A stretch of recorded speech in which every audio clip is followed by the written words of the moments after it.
Cá Entre Nós, com Nelson Marques.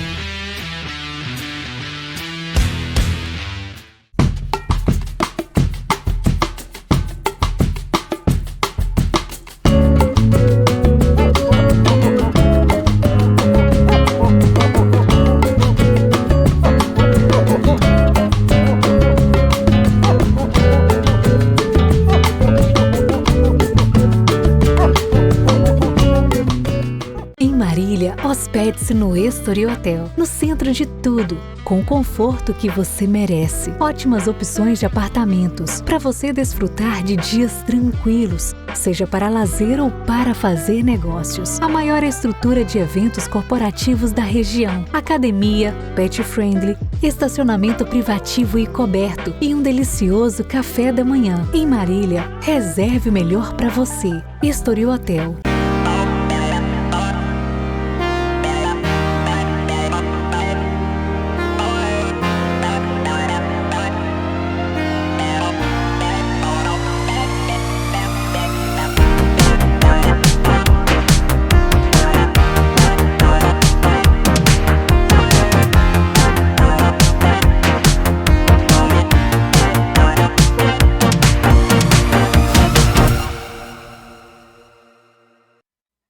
Olá pessoal, estamos iniciando mais um Cá Entre Nós e hoje vamos muito além das taças. Nosso convidado é alguém que carrega no olhar a paixão pelo vinho e na fala a sabedoria construída em anos de vivência com a terra, com os aromas e as histórias que só um bom vinho pode contar. Recebemos com alegria o sommelier Sérgio Morbeck Casadei, da vinícola Quinta do Canário, de propriedade do senhor Giovanni Maldi de Mello, que hoje ele atua junto a produtores da região do Cerrado Mineiro e do norte de São Paulo, onde vem surgindo alguns dos rótulos brasileiros mais premiados no mundo. Formado em sommelier pela Wine Spirit Education Trust, nível 3, e pela Enocultura Brasil, em 2015, Sérgio alia técnica e sensibilidade na condução do seu trabalho, sempre com foco na valorização do terroir brasileiro. Mas a história do Sérgio começa bem antes da vida profissional. Ela é regada a memórias com o seu pai, a infância entre aromas e sentimentos que conduziram até aqui. Seja muito bem-vindo ao Cá Entre Nós, é uma honra tê-lo conosco, meu querido amigo Sérgio. Olá, Nelson. Bom dia, tudo bem? Muito obrigado pelo convite, muito obrigado pelo carinho nas suas palavras. E sim, meus olhos brilham quando eu falo de vinho e a boca saliva só de pensar neles. Vamos lá. Vamos lá, Sérgio, vamos contar aqui com a sua experiência, com seus estudos e vamos entender um pouquinho mais dos vinhos brasileiros, né? Nacionais aí que estão à frente também no mundo, aí, ganhando prêmios e medalhas e tudo mais. O Sérgio, para começar essa viagem sensorial contigo e afetiva, é claro, nos conte como foram suas primeiras lembranças com o vinho ao lado do seu pai. Essa é uma pergunta. E também gostaria de perguntar que você nos explicasse que papel essas experiências tiveram na sua formação como pessoa e como profissional. Eu trabalho aqui na Quinta do Canário, em Passos, Minas Gerais, no sul de Minas, e eu tenho receptivos. Eles chamam receber as pessoas lá na fazenda, lá na vinícola, preparado com uma refeição, queijos, azeitonas e assim por diante, inclusive sem faltar os vinhos, né? Eles chamam de receptivos. E nesses receptivos eu tenho contado com uma certa frequência essas histórias, né? Porque as pessoas me perguntam como foi a sua formação, como você acabou de dizer. Eu sou filho do Nelson Casadei, um marilhense, que nascido em 29 em Marília, data no ano da fundação da cidade. E na época, Verdade. meu pai era neto, né? Assim que ele nasceu, ele passou a ser neto de imigrantes italianos que chegaram por volta de 1870 no Brasil, como muitos imigrantes, inclusive pessoas que moram no Rio Grande do Sul, famílias que moram no Rio Grande do Sul, que revolucionaram o vinho, né? Como muitas vinícolas de italianos lá no Rio Grande do Sul e aqui também. E na época, meu pai cresceu, estudou em Marília, acho que era o colégio industrial ali na Sampaio Vidal, e os avós tinham uma Serraria Casadei. Essa Serraria Casadei tinha a função de preparar os terrenos para Anderson Clayton e Amatarasu entrarem nos campos para a plantação e cultivo de milho, algodão, na produção de óleo e assim por diante. Então, esses dados não são exatos, esses dados são contados pelo meu pai, e com isso, meu pai cresceu junto a esses italianos, e eles importavam da Itália barricas de vinho para o consumo diário. Então, eles continuaram com a tradição de beber vinho todos os dias nas refeições. Os meus bisavós, meus avós, meus tios-avós, assim por diante. E então meu pai participava principalmente da transferência dessas barricas do vinho para garrafas e garrafões que iam para a mesa. E meu pai ganhou muito carinho por isso, né? E quando ele mudou para o Rio de Janeiro para estudar medicina, na verdade ele foi para lá para nadar pelo Botafogo, deixando o Iara Clube e foi morar e nadar pelo Botafogo no Rio de Janeiro. E logo que ele entrou na faculdade de medicina, ele continuou estudando sobre vinhos, né? Gostava de sair, de levar a minha mãe já naquela época para restaurantes e tomar bons vinhos. E quando ele voltou para Marília, em 1959, continuou estudando, continuou bebendo seus vinhos. E ao longo de 70 e 80, ele, como diretor da faculdade de medicina, ele vinha muito para São Paulo. Ou melhor, ele ia muito para São Paulo. E lá tinha ainda tem o Empório, a Casa Santa Luzia, que hoje fica na Lorena, mas meu pai ia nessa loja que tinha uma certa facilidade para trazer vinhos importados numa época que o protecionismo no Brasil era bem grande. Ele conseguia comprar esses vinhos, isso. Ele comprava vinhos italianos, franceses, espanhóis, chilenos, argentinos, e levava até alemães, às vezes ele comprava, não aquele vinho docinho alemão que a gente acostumou há um tempo atrás, mas ele levava para casa, até para servir para os professores que ele recebia em casa para os almoços, né, os professores da faculdade de medicina, e para a gente mesmo. Então eu cresci no meio dessas pessoas, professores da faculdade de medicina, que viajavam muito para o exterior, não era uma coisa muito comum na época, na classe média ou na classe de professores, que a gente conhecia em Marília, mas ele recebia e ele sempre ofertava esses vinhos, a gente sempre ali do lado deles, vendo tudo aquilo, participava dos almoços, dos jantares o tempo todo. Eu e minhas irmãs, o meu irmão, todos nós estávamos ali do lado. E crescendo, meu pai foi me ensinando, foi dizendo, a gente ia em supermercado, no Pastorinho, ali na 9 de julho, fazer compra, ele falava, ó, esse aqui é da Borgonha, esse aqui é da onde, esse aqui. Ele ia falando esse da Grande União, lá do Rio Grande do Sul, e ele ia explicando para mim, eu fui crescendo com ele, e sempre ali do lado dele, do lado esquerdo dele na mesa, e ele tomando os vinhos e eu aprendendo com ele, né? E também ele teve um grande mentor, que eu percebo, pelo fato de ele ter os livros, todos os livros de um outro médico que fundou várias associações e clubes de vinhos em São Paulo, no Brasil, chamado Dr. Sérgio de Paula Santos. Meu pai comprou todos os livros e lia muito. E por volta dos anos 80, 82, 85, ele e minha mãe já começaram a fazer viagens de enoturismo pela Europa. Enoturismo. Enoturismo pela Europa. Hoje, que é muito comum, naquela época meu pai fazia. E minha mãe tinha a paciência de tirar rótulo por rótulo dos vinhos que eles tomavam naquela época e colocavam num álbum de fotografia dizendo, ó, fomos daqui para lá, fomos por esse, assim por diante. Eu não sei como ela fazia isso, mas eu acho que naquela época tirar um rótulo de uma garrafa era mais simples do que hoje, porque hoje, se for tirar, você vai rasgar. E foi assim, aprendendo a tomar vinho com meu pai e com a minha mãe desse jeito, né? Sempre com boa literatura do lado, sempre me explicando a parte geográfica, histórica de cada região de vinho. E quando eu mudei para São Paulo em 1999, o ano que meu filho nasceu, que eu fui transferido para a multinacional que eu trabalhava em Marília, eu fui para lá, eu comecei a fazer vários cursos, Sim. e recorri todas essas histórias dos livros do meu pai. Ah, muito bacana, Sérgio. A gente vê por tudo isso que você fez aí, que então, antes de você se tornar um sommelier aí em 2015, você já vivia essa relação intensa com o vinho através dos conhecimentos transferidos do seu pai para você. O Sim, Sérgio, sem dúvida.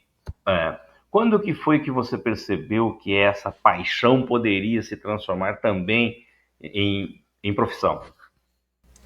Olha, como muitos bons vinhos que nós temos no mundo hoje, como o vinho Madeira, como o vinho do Porto, como outras histórias que a gente ouve por aí, não foi assim cientificamente pensado, né?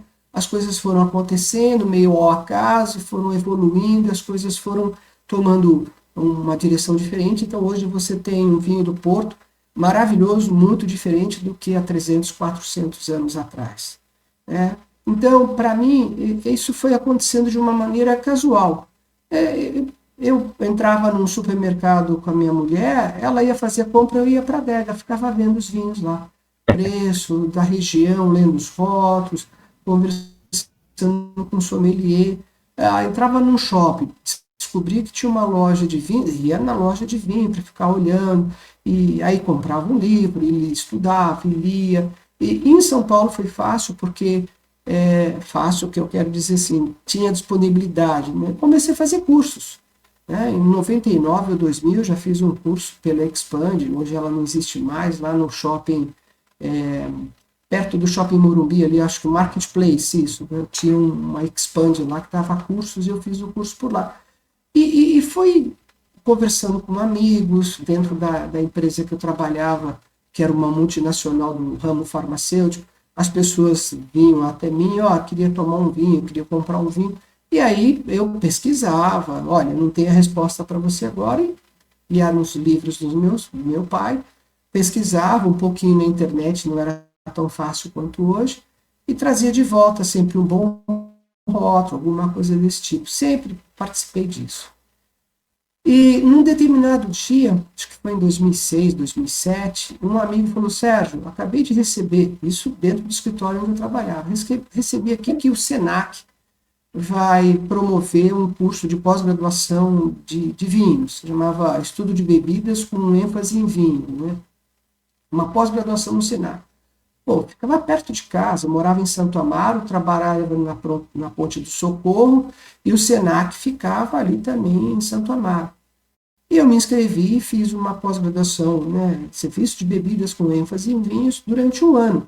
Um TCC, com degustações, com professores maravilhosos na época, tem professores até que autografavam os livros para a gente, que a gente estudava. Então, começava a enriquecer muito essa parte. Eu era uma turma de 18 alunos, e todos seguiram, a maioria seguiu o mundo do vinho, e eu continuei me aprimorando, estudando, e lendo, e fazendo outros cursos. Fazia cursos na ABS, em São Paulo, que é a Associação Brasileira de Sommelier, conhecia os médicos de lá, assim, os diretores da ABS Sim. normalmente são médicos, né? Não sei, aí eu lembro do meu pai ter facilidade em serem inteligentes o suficiente para assimilar um aroma, um sabor, né? Então, tem alguma coisa a ver com a qualidade de ser médicos. Então, aí fui fazendo esse curso, fiz o curso, terminei em 2008 o curso, fiz um TCC, né? Na época era alguma coisa parecida com um aplicativo que hoje existe, já bastante, chama Vivino, né? Porque as Sim. pessoas falavam comigo assim: eu tomei um vinho ontem, Sérgio. Você tomou que vinho foi? Era vermelho. Não, vermelho não, era tinto. E qual era o nome? Que uva? Não sei. Não sei. E não tinha smartphone na época, né? Eu falei: vou criar um programinha eu não sou nada de TI, eu sou gestor de projetos de TI, mas não sei programar. Vou buscar alguém que faça um programa assim, ó, tomei esse vinho, está aqui, vou descrever e vou guardar em algum lugar. Né? Aí surgiram os smartphones, surgiu o Vivino, que você hoje fotografa, e tem outros aplicativos para você guardar os seus vinhos, né? Em 2008, eu saí da indústria farmacêutica a convite de uma gerente que trabalhava na La Pastina World Wine, e eu ingressei no mundo comercial do vinho em 2008, em outubro, como gestor de produto, gerente de produto da World Wine, pertencente ao grupo La Pastina, do Celso La Pastina. E aí eu comecei e estou até hoje no mundo comercial do vinho. Você falou bastante ali atrás sobre o vinho brasileiro. Depois que eu saí da World Wine, eu tive a experiência de trabalhar um pouco na Salton, na Lídio Carraro, bastante tempo na Valduga, né? Trabalhei bastante tempo também com a Jane Pisato e o Flávio Pisato, da Vinícola Pisato, sempre ligado ao vinho brasileiro, né? E o trabalho de sommelier não é apenas tomar um vinho, é divulgar o vinho que você está vendendo, que você está provando. Então, eu trabalhei muito tempo com vinícolas nacionais. Fui algumas vezes lá para o Rio Grande do Sul, fazer a rota dos vinhos, participar de convenções de vendas, é muito legal.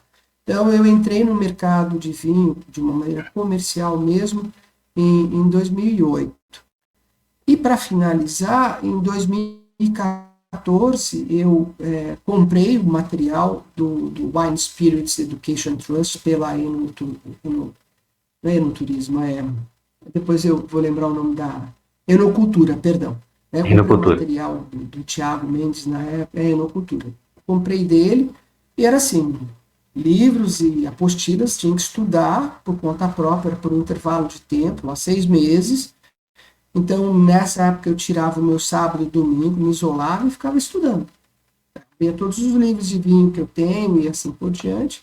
E foi bacana porque a Naná, minha mulher, ela também trouxe muita coisa de vinho que ela gosta. Então, ela trouxe vários livros. E quando eu tinha um pouco de dúvida, sentava na frente dela, abria os livros na mesa de jantar, falando, Naná, que região é essa aqui da Borgonha? Falando de Jerez, o que acontece? Então, nós estudamos juntos. Aí eu fiz a prova, né, passei na prova prática, mas não passei na prova teórica, faltava um pouco mais de estudo.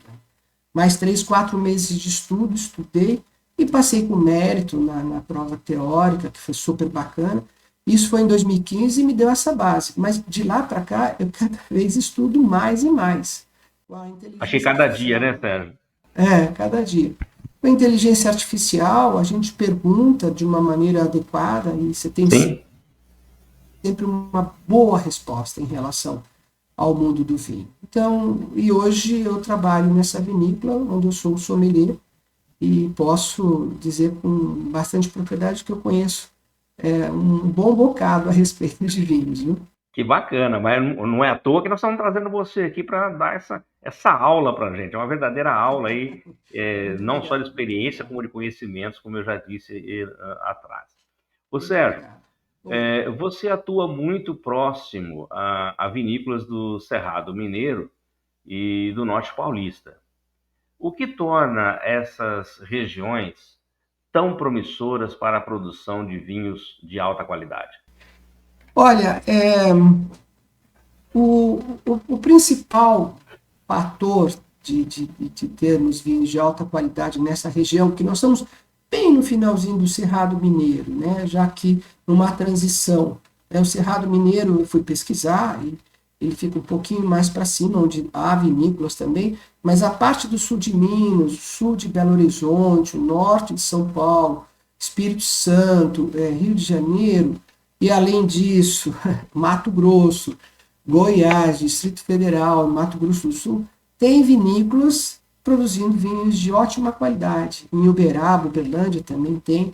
Mas o que torna o vinho de qualidade nessa região foi a aplicação de uma metodologia, de um processo, de um procedimento aprimorado por um agrônomo da IPAMIG, o Dr. Murilo de Albuquerque Regina, que é proprietário de vinícola aqui no estado de Minas, e em 2002, 2003 aproximadamente, ele criou esse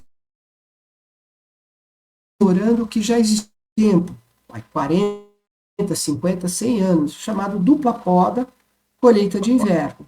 O que significa isso? Se você pegar uma vinícola no Rio Grande do Sul, na Argentina, no Chile, a vinha, ela respeita as 4 estações, os 3 meses, as 4 estações.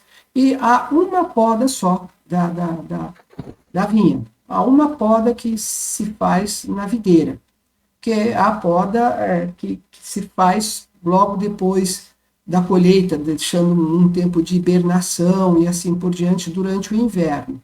Mas lá o inverno é muito frio e assim, produzir uvas no inverno no Rio Grande do Sul, no Chile, na Argentina, não seria adequado por causa das baixas temperaturas, né? Então, por isso que o normal no hemisfério sul, eu citei só algumas aqui da América do Sul, mas eu posso falar isso da Austrália, da Nova Zelândia, da África do Sul, eles colhem na época do verão aqui no hemisfério, que é uma época de muito sol, muito calor, de amadurecimento das uvas, por volta de final de janeiro, fevereiro e março.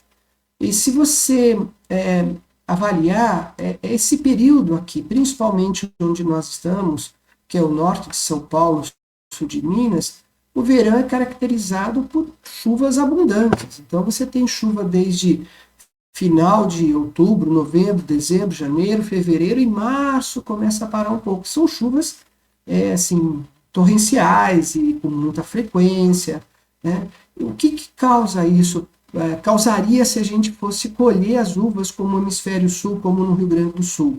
Nós teríamos uvas inundadas de água, né? Os cachos de uvas seriam superidratados, cheios de água. Se você colher um cacho de uva desse jeito, né, você não vai ter uma concentração de taninos, de ácidos graxos, de muito açúcar. Você teria um líquido bem hidratado, né, diluído, e faria um vinho de qualidade inferior. Então, esse agrônomo, ele foi fazendo testes e criou esse processo de dupla poda. A dupla poda consiste em 2 podas, a poda de formação, né, e a poda de produção. A poda de formação é agora. Agora na vinícola, ontem eu estive lá, está tendo a poda das vinhas. Então nós temos final de agosto e começo de setembro. E aí elas vão entrar num estado de hibernação para mais ou menos lá para começo, meio de outubro, começarem a fazer a folhagem e é preparada para começar a produzir os cachos de uva como fosse normal. Ela vai entender que agora, final de dezembro, começam a produzir os cachinhos. Mas a produção é tímida, é pequena de cachos de uva. E a gente não aproveita esses cachinhos de uva, né? Passa o período de colheita lá no Rio Grande do Sul, no hemisfério sul, passa por aqui também, sem a gente fazer colheita de nada, e ao final de fevereiro, a poda de produção. Eu faço uma segunda poda de produção, e sim, aí aplico um hormônio para estimular o crescimento dessas gemas. Elas vão brotar por volta de março, abril, aí a folhagem de novo, e a gente vai conduzindo essa folhagem, onde os ramos vão saindo, onde vão saindo as flores, essas flores viram cachos, os cachos de uva ficam perfeitos por volta do começo de junho, julho, final de junho, começo de julho. E aí vem a grande sacada dessa dupla poda colheita de inverno. O que acontece no inverno aqui de Minas Gerais? Eu já estou no segundo inverno, né? Estou finalizando o segundo inverno aqui da minha estadia em Passos. As noites são muito frias, muito frias. Na colheita da Cabernet Sauvignon, eu cheguei no vinhedo às 6h30 da manhã, estava 7 graus.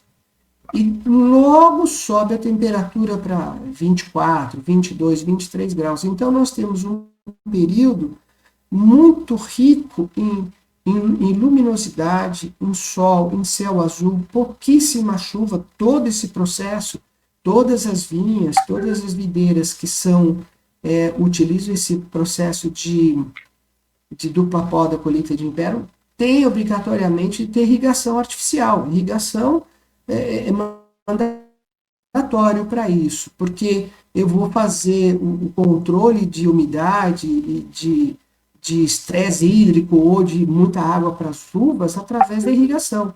Eu não uso a chuva de uma maneira geral para produção de uva. Então, eu vou ter em julho, principalmente no final de junho, julho e agosto, dias muito sol, muito azul, muita fotossíntese para fazer com que as uvas incorporem muita fruta, muito açúcar, e aí à noite eu vou ter um frio que tendo essa amplitude térmica, eu vou fazer com que essas uvas tenham uma acidez muito boa.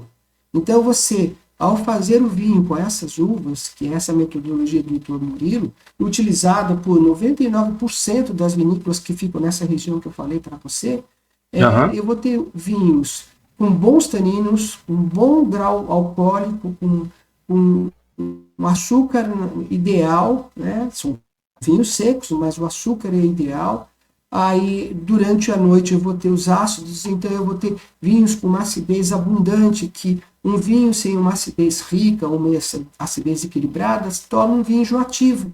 E o que está acontecendo com nossos vinhos é o contrário, nós temos uma acidez muito rica, uma acidez gostosa, como eu ouvi de um outro sommelier em Belo Horizonte. Acidez gostosa, que é aquilo que faz a boca salifar, e não deixa o vinho ficar enjoativo. E, por outro lado, você tem vinhos, os tintos, você tem boa cor, um grau de álcool excelente, 14,5 de álcool.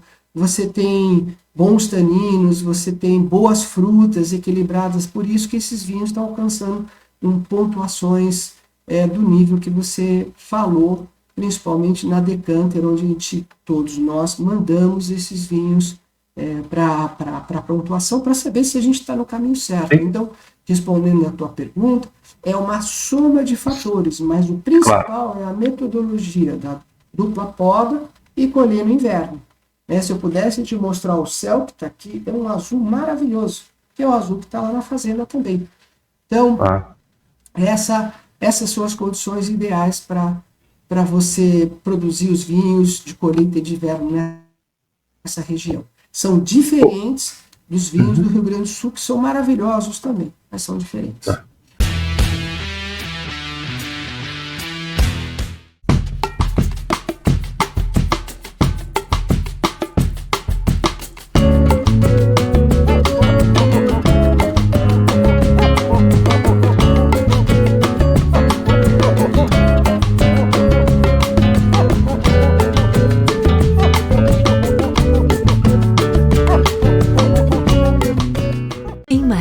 Hospede-se no Estoril Hotel, no centro de tudo, com o conforto que você merece. Ótimas opções de apartamentos, para você desfrutar de dias tranquilos, seja para lazer ou para fazer negócios. A maior estrutura de eventos corporativos da região, academia, pet friendly, estacionamento privativo e coberto e um delicioso café da manhã. Em Marília, reserve o melhor para você. Estoril Hotel.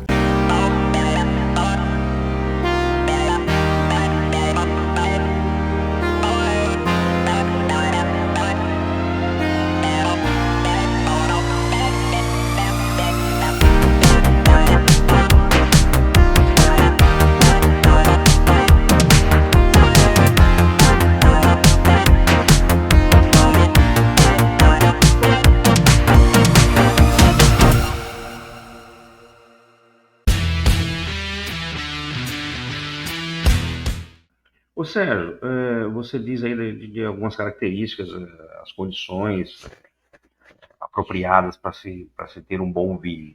O terroir do do Cerrado, ele traz desafios e também oportunidades. Quais características do solo e de clima têm contribuído para o sucesso desses vinhos que vem surpreendendo aí o mundo? Então, quando a gente fala de terroir, por exemplo, o terroir da Quinta do Canário é totalmente diferente do terroir das vinícolas do Espírito Santo do Pinhal. Totalmente diferente. O que se assemelha é o processo de dupla poda, colheita de inverno, irrigação e algumas uvas muito semelhantes. Por exemplo, a Syrah, por exemplo, é uma uva francesa do Vale do Rhône, na França, ali perto de Lyon. E é uma uva que se deu muito bem aqui na região, né? Nessas regiões que eu te falei. Temos Cabernet Sauvignon, Sangiovese, Pinot Noir, tem outras uvas, mas a que se deu bem mesmo é a uva Syrah, pelas características de ser uma uva robusta, ao mesmo tempo produzir vinhos finos, tem uma casca grossa, acumula bastante açúcar. Então, quando eu falo de terroir, assim, meu terroir aqui na Quinta do Canário novamente, é diferente do terroir das vinícolas lá do Espírito Santo Pinhal, que é diferente do Mato Grosso, que é diferente do Rio de Janeiro, ou mesmo até diferente da Chapada Diamantina, onde se produz grandes vinhos também e grandes cafés. São coisas bem diferentes, mas o que são semelhantes, né, as características semelhantes, dupla poda, colheita de inverno, irrigação e manejo desses vinhedos. Então, o nosso terroir, por exemplo, produz vinhos robustos, vinhos carnudos, vinhos potentes, vinhos densos, de cor bonita. Encorpados, né, como diz. Lá na fazenda, um solo encorpado, vermelho, solo vermelho, argiloso, né? A gente fica perto de dois mananciais de água, dois córregos de água, então eu tenho uma certa umidade ali por perto, às vezes boa, às vezes não tão boa, mas o frio ali perto dos riachos é mais intenso do que numa altitude. Se eu tenho uma parte mais alta da fazenda onde tem café, né, já disseram, plante uva lá e você vai ter um vinho de boa qualidade, mas com certeza vai ser diferente do vinho que a gente produz hoje, porque nós estamos numa baixada onde faz muito frio. E esse frio é muito benéfico para as uvas durante o inverno daqui da gente. Então, a luz, o céu, o que tem em volta, o cafezal, lá era uma plantação de eucalipto, foi arrancada, tirou-se o eucalipto, tiramos os tocos, deixamos livre para plantar uva. Então, tudo isso constitui o terroir. Lá em Espírito Santo do Pinhal, numa vinícola ABC, ela não teve todo esse procedimento. Lá provavelmente era uma pastagem, eles tiraram, implantaram, ali tem mais pedras, ali o solo é mais claro, vai dar um vinho diferente de lá. Então o terroir de lá é diferente do nosso terroir. Mas, usando essa metodologia, o mineiro, o paulista, o goiano, estão fazendo vinhos maravilhosos de acordo com cada terroir. Então, se você toma um vinho de Bordeaux na França, e toma um vinho do Borgonha, ou toma um vinho do Rhône, são vinhos completamente diferentes. Exatamente. Pode ser até que tenha a mesma uva, mas você tem terroirs e regiões diferentes, os vinhos vão sair diferentes. Tá. Sérgio, a Quinta do Canário, a vinícola na qual você trabalha, tem se destacado aí no cenário nacional. Quais rótulos ou projetos especiais você destacaria como símbolo dessa nova fase do vinho brasileiro? Olha, eu acho que eu tenho que chamar a atenção pelo empreendedorismo do Giovanni. Né? O Giovanni é um paciense, família grande aqui em Passos, a família tem um hotel que já foi um hotel muito frequentado, hoje é um hotel um pouco mais simples, mas parece que vai passar por uma reestruturação, fica no centro da cidade, mas é um ponto de referência. O Giovanni, lá do Hotel Maldi, era do avô dele. Assim como a fazenda, que hoje é a Quinta do Canário, passou pelas mãos do avô dele, o Tó Maldi, aqui de Passos. Você fala no Tó Maldi, as pessoas conhecem. E que foi um agricultor, como muitos têm aqui, um empreendedor há 40, 70 anos, que plantava café, tinha sua vaca para tirar leite, e essa fazenda foi passando de para tio, para primo, para amigo. Aí o Giovanni, depois que se formou em Direito e trabalhando há 25 anos em São Paulo, onde ele tem escritório no Pacaembu, no final por volta de 2016, 2017, ele falou: eu vou voltar para o campo como meus parentes fizeram, né? Meus ancestrais fizeram. E ele comprou a fazenda, reformou o café que tinha, plantou mais café, irrigou o café, e em 2017, 2018, apaixonado por vinho que sempre foi, ele foi procurar assim, informações e conhecimento em Espírito Santo do Pinhal. E ele encontrou uma equipe de uma empresa chamada Terra Nossa. Essa Terra Nossa é uma empresa, uma vinícola do Espírito Santo do Pinhal, tem 3, 4, 5 enólogos fantásticos, tem agrônomos que dão assistência técnica, e ele acabou fazendo amizade com esse pessoal, e esse pessoal dá assistência para a gente aqui. Então, nós temos uma visita a cada 15 dias do agrônomo, que vem orientar o que tem que ser feito. Legal. E quando a gente colhe as uvas daqui, a gente leva para Espírito Santo do Pinhal.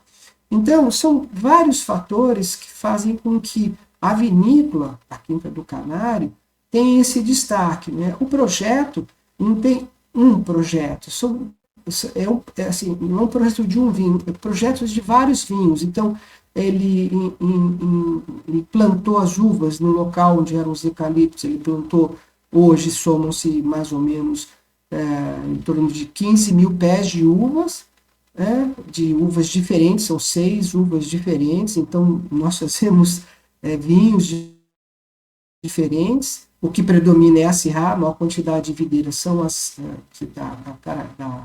da espécie Syrah, que, como eu já falei, se deu muito bem em várias outras vinícolas. Então, esse é o projeto de vida de vinhos da vinícola, meu, da Naná, do Giovanni, com relação à produção desses vinhos. Então, ele plantou as uvas em 2019, 2 anos depois ele conseguiu produzir 2 grandes rótulos, o Soberbo e o Sublime. São os vinhos, o nome dos nossos vinhos, ambos Syrahs, um passando em barrica de carvalho e o outro não passando em barrica de carvalho. E o vinho foi um sucesso entre os amigos, entre algumas pessoas, entre os produtores de vinho e assim por diante. Mas em 2024, nós tivemos a orientação do Giovanni, falando: você e a Naná, agora em Passos, têm a possibilidade de organizar e enviar esses vinhos para os concursos. Então, em 2024, foi a primeira vez que nós mandamos. E nós mandamos 2 vinhos, se eu não me engano, foram 2 vinhos, o Soberbo e o Sublime, e eles já foram pontuados. Nós nos animamos em 2024, 2025, esse ano, nós mandamos 4 vinhos para lá. Os 4 vinhos também tiveram pontuação. Que maravilha. Então, é a soma de uma série de fatores, mas o que eu digo, o projeto mesmo, é o empreendedorismo do Giovanni. Ele sendo advogado, trabalhando em São Paulo, trabalhando em Brasília, onde ele tem uma sede.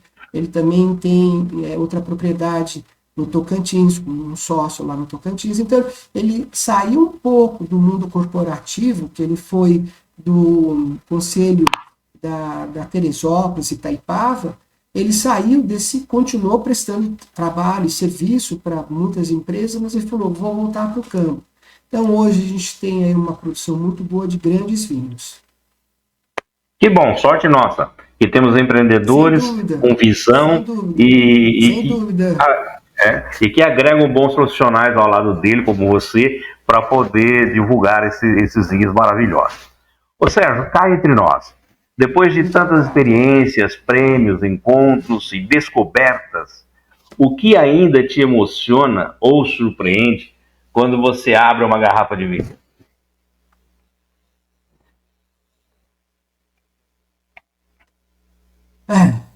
Pergunta dificílima sua. Olha, Emoções e emoções. Eu vou falar muito.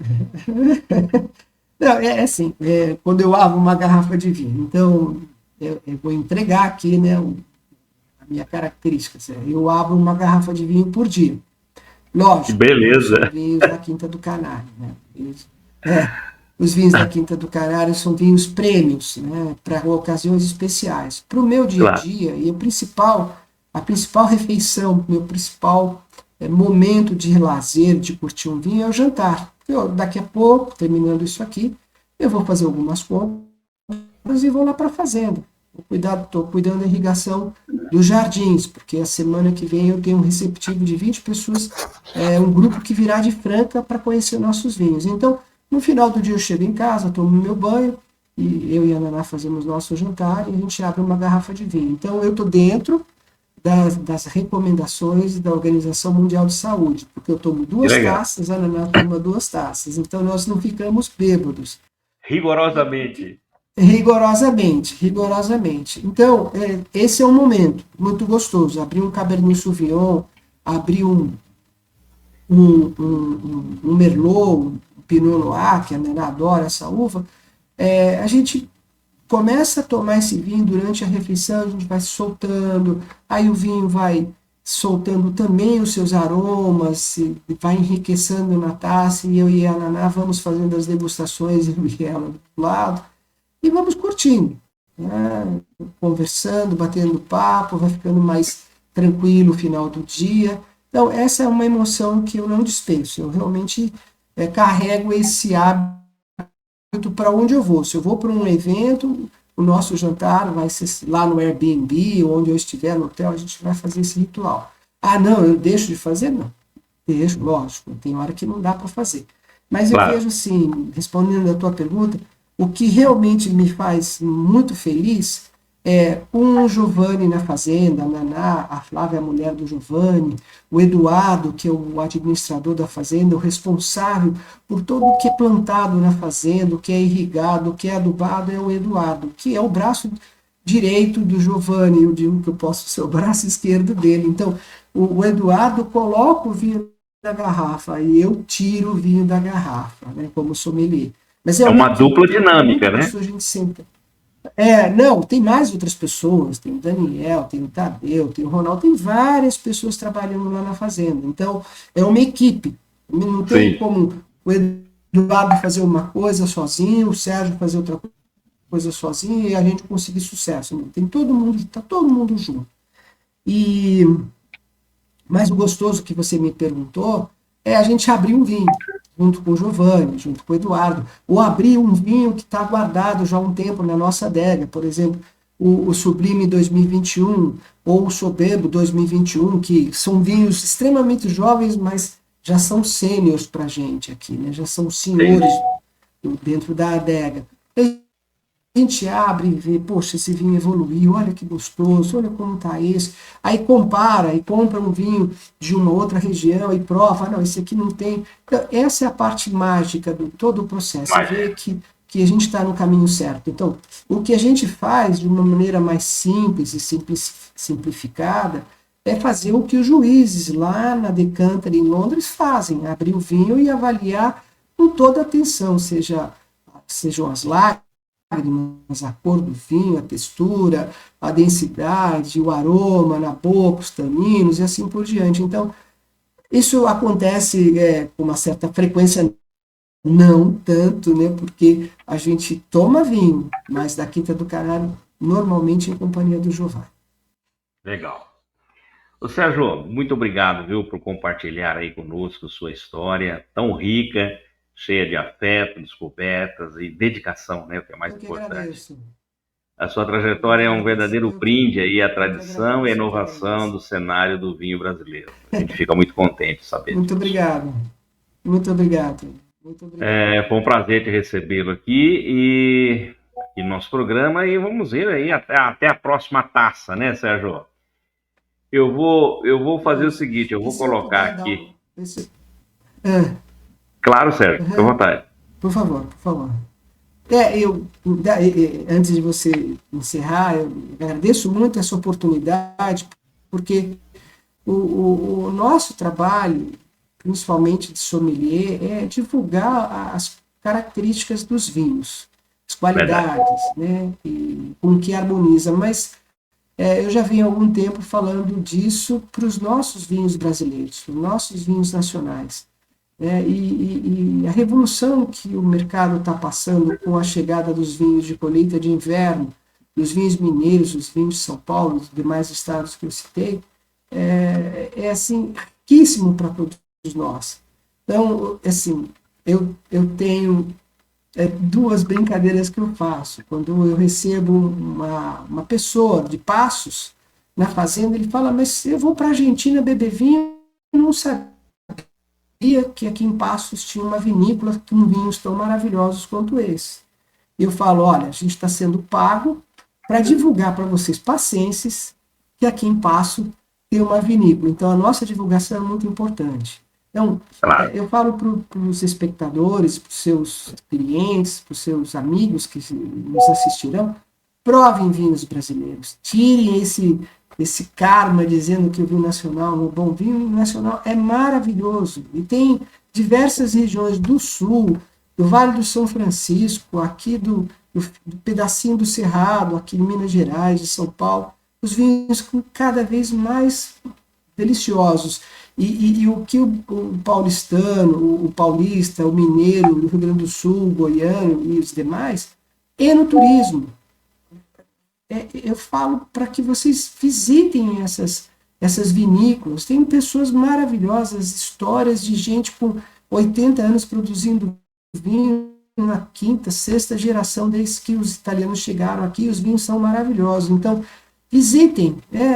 Ir para a Argentina é muito bacana, para o Chile, maravilhoso. Sim, mas, olha, nós já temos vinícolas, histórias e vinhos, principalmente, dentro desse enoturismo maravilhoso. Então, eu vou ficar muito feliz em receber você, Nelson, e seus amigos, suas amigas, se um dia vocês puderem visitar a gente aqui na Quintana do Canário, num receptivo especial para todos vocês.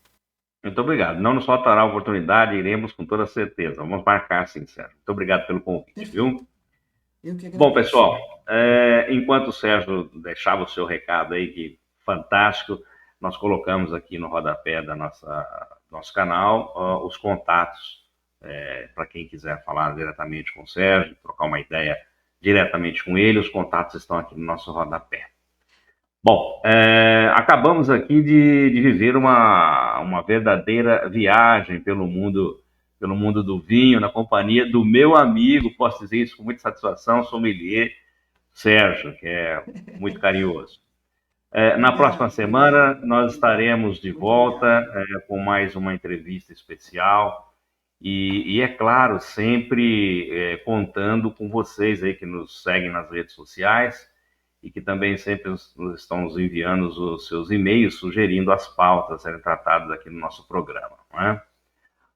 Continue nos acompanhando e não esqueça de também seguir em nossas redes sociais, aí, como eu já disse, para ficar mais por dentro aí das novidades. Muito obrigado pela sua companhia e agora solta a vinheta. Cá Entre Nós com Nelson Marques.